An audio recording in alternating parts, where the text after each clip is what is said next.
भारतीय दंड संहिता का सेक्शन 499 और सेक्शन 500 ये मानहानि की बात करता है। मानहानि का मतलब होता है किसी भी व्यक्ति के मान सम्मान को ठेस पहुंचाना। अब मानहानि आप बोले गए शब्दों के द्वारा, लिख कर, चित्र के माध्यम से, इशारे के माध्यम से, व्यंग्य कर कर किसी भी तरीके से आप मानहानि कर सकते हैं। साथ ही साथ आप किसी मृतक व्यक्ति की भी मानहानि कर सकते हैं। मानहानि के लिए ये ज़रूरी है कि जिस व्यक्ति की मानहानि की जा रही है उसके अलावा किसी थर्ड व्यक्ति को भी इस बात के बारे में पता चले। साथ ही साथ जिसकी मानहानि की जा रही है समाज में उसकी छवि धूमिल हो जाए।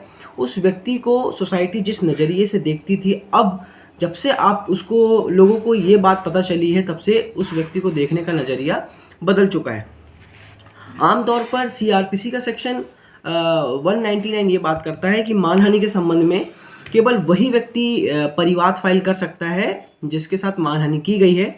लेकिन यदि किसी व्यक्ति की उम्र जो है वो 18 साल से कम है, या यदि वो व्यक्ति जड़ है या पागल है, या किसी रोग या किसी अंग शैथिल्य से ग्रसित है, या कोई स्त्री है जो स्थायी रूढ़ी प्रथा के कारण जो है वो सोसाइटी के बाहर नहीं आती, तो उसकी तरफ से कोई अन्य व्यक्ति भी सूट फाइल या परिवाद फाइल कर सकता है।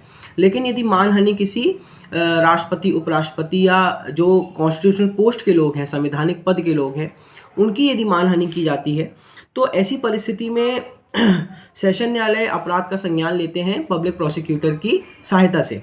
अभी हाल ही में 2022 में एक बहुत ही महत्वपूर्ण जजमेंट पास हुआ था, मनोज कुमार तिवारी वर्सेस मनीष सिसोदिया और अदर।